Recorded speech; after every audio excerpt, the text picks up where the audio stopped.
अस्सलाम वालेकुम my YouTube family. उम्मीद करती हूँ आप सब खैरियत से होंगे। मैं भी खैरियत से हूँ। और ये टाइम हो रहा है सुबह के 6:30 का और मैं जा रही हूँ हॉस्पिटल। ये देखें, और मैं बाहर गली में खड़ी हुई हूँ बच्चों से छुप के। परसों भी बहुत रोना लगाया था बच्चों ने। ये मेरी अम्मी का घर है और मैं वेट कर रही हूँ सिस्टर का। सिस्टर आ जाए तो फिर हम चलते हैं। तो हम स्टॉप पर आए तो हमें गाड़ी मिल चुकी थी जाते ही, क्योंकि सुबह का टाइम था, गाड़ी भी खाली थी। सुकून से बैठ के गए, पर मुझसे बैठा नहीं जा रहा था, तकलीफ़ इस कदर की थी। तो ये है कि हमारा सफ़र अच्छे से हो गया था। अब देखते हैं क्या बनता है। परसों तो हम बहुत ज़्यादा ही ख्वार हो गए, 2 दिन ऐसे ख्वार हुए, क्योंकि एक दिन का मैंने व्लॉग नहीं बनाया। जब मैं सेकंड डे गई थी, इस कदर की थक गई थी कि मेरी हिम्मत ही नहीं थी। तो मैंने कहा चलें अब आज का तो व्लॉग डाल ही देती हूँ मैं, क्योंकि आप लोगों को डेली की रूटीन जो शो करनी है। तो अभी हम सफ़र में हम चलते हैं और ट्रैफिक भी नहीं था। जाते जाते हमें 7:30 हो गए थे। तो देखते हैं आज क्या होता है हमारे साथ। अल्लाह पाक ऐसा हो कि हमारी सारी रिपोर्टें क्लियर हो जाए, मिल जाए हमें, सब आज ही हो जाए सारे टेस्ट वगैरह। तो तकरीबन हम पहुंचने वाले थे, मुझे तो टाइम का पता ही नहीं चला। सिस्टर ने मुझे होश में लाया कि चलो रूसा स्टॉप आ गया, उतरो। मैं इतनी बिज़ी यानी कि इतनी मसरूफ़ बैठी हुई थी और कुछ ये शूट वगैरह कर रही थी इस चक्कर में। तो बस ऐसे ही टाइम गुजर गया हमारा। देखें, हम उतर भी गए गाड़ी से और ये हॉस्पिटल का रास्ता है, जहाँ उतरते रोड क्रॉस करते सामने बिल्कुल हमें जाना है। और 6:30 बजे हम निकले थे, 7:30 बजे हम वहाँ पहुँच गए थे। पूरा 1 घंटा लगा था हमें। तो ये देखें, गाड़ियाँ वगैरह भी बहुत कम चल रही हैं और दुकानें भी सारी बंद है इसी वजह से, क्योंकि सुबह सुबह का टाइम है। और मुझे यहाँ की ये जगह बहुत प्यारी लगती है, ये जो हरा भरा लगाया हुआ है घास इन लोगों ने। तो फिर हम चलते हैं हॉस्पिटल की तरफ। बस ये कि दुआ करिएगा कि हमारी रिपोर्टें वगैरह हो जाए आज और नंबर भी करीब का मिल जाए। कल हमारा अल्ट्रासाउंड की टाइमिंग भी निकल गई थी, तो पैसे देकर हमने अल्ट्रासाउंड करवाया तो उसने जल्दी अंदर आने दिया। और ऐसे आज के लिए पर्ची के भी पैसे हम कल ही दिए आए थे। वो लेडीज़ कह रही थी कि भाई 100 रुपये लूँगी, आपको नंबर दे दूँगी करीब का, आप जल्दी आके बैठ जाइएगा। तो मैंने कहा चलो, उससे तो बेहतर है जो हम वहाँ पे 2-2 हज़ार रुपये लगा के सारे टेस्ट वगैरह करवा रहे हैं। मैंने कहा इतना तो अफोर्ड कर ही सकता है, 100-200 कोई बड़ी बात नहीं है हमारे लिए। होने को है भी, पर लेकिन इस टाइम पे ख्वारी से बेहतर है आज अल्लाह करे जल्दी करके हम फारिग हो जाएँ और घर पहुँच जाएँ अपने। तो तकरीबन हॉस्पिटल के करीब ही है, बस चला नहीं जा रहा था। सिस्टर के भी पेट में बहुत ज़्यादा तकलीफ़ हो रही थी। तो सबसे पहले मैंने मेडिकल पे रुक के बहन के लिए मेडिसिन ली, उसे खिलाई। फिर हम हॉस्पिटल की तरफ रवाना हुए। हॉस्पिटल के सामने मेडिकल है, ये बाइक वाली साइड ये पूरी हॉस्पिटल की है।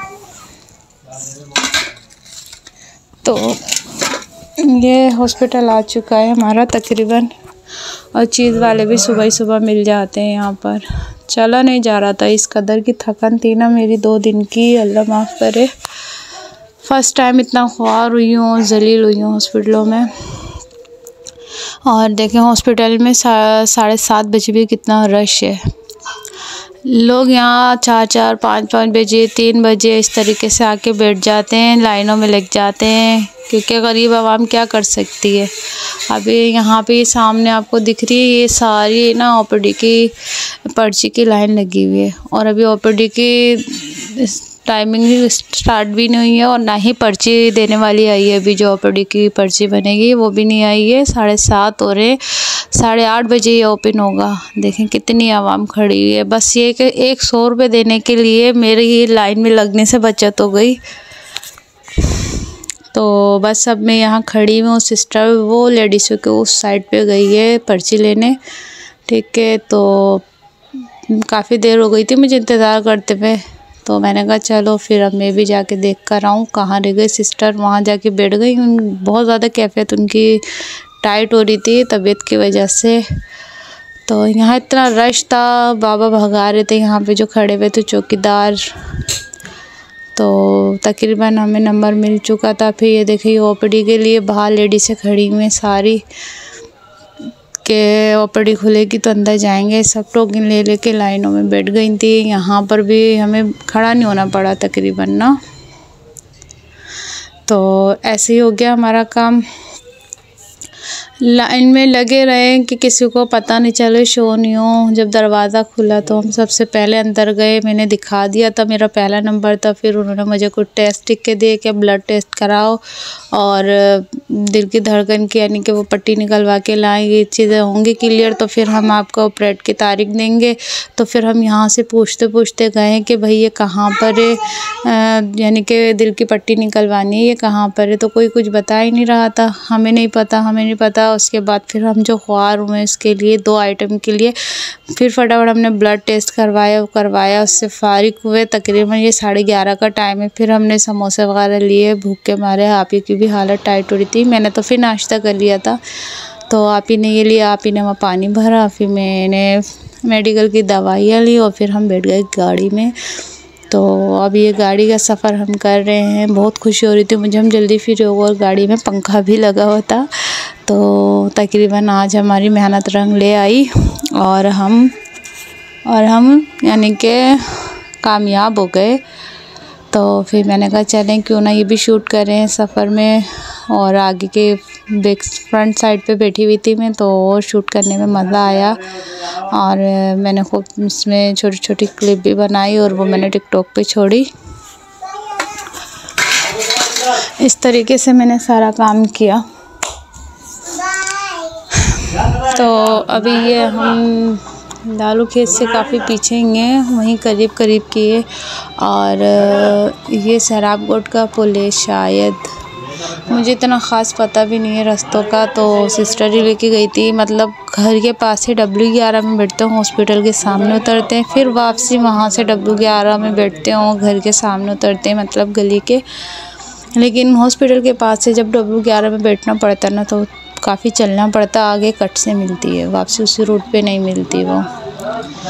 तो बहुत ज़्यादा ही दिखने में ऐसे लग रहा है कोई धूप नहीं है, कुछ नहीं है। तपिश इस कदर की थी, दिखने में ऐसे लग रहा था कि अभी बारिश हो जाएगी। इतनी घुटन, इतनी घमस और इतनी गर्मी थी ना कि हालत बुरी हो रही थी। मरीज़ भी बेचारे हाथ में कैलूने लगे हुए और चलते जा रहे हैं, स्टॉपों पे जा रहे हैं। गरीब बंदा क्या करेगा इससे ज़्यादा, और कुछ भी नहीं कर सकता।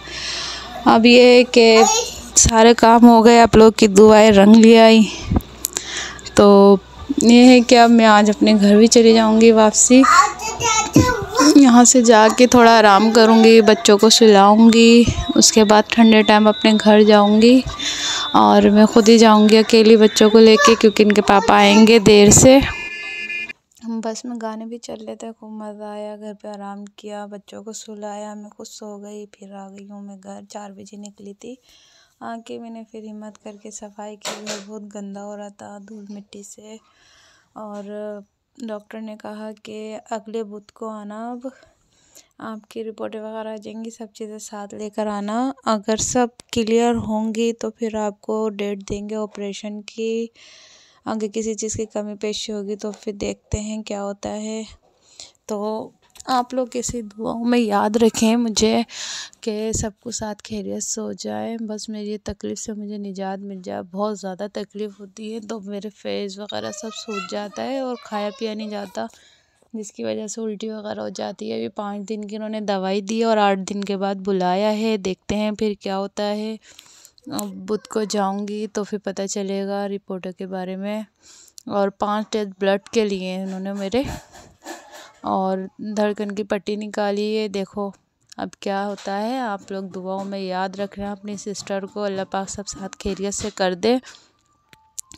और बस यही है कि आप लोग मेरे चैनल को लाइक करें, शेयर करें, सब्सक्राइब करें, प्लीज़ सपोर्ट करें। बहुत नीड है मुझे सपोर्ट की। आप लोग मुझे जानते हैं, सब कुछ पता आप लोगों के सामने है, खुली किताब है। मेरे पिछले व्लॉग देख सकते हैं जो न्यू आने वाले हैं, ठीक है। तो आप लोग दुआओं में याद रखना, इससे ज़्यादा मैं क्या कह सकती हूँ। और वीडियो को फुल वॉच करना, लाइक शेयर कमेंट सब्सक्राइब, ठीक है। प्लीज़, अल्लाह हाफिज़।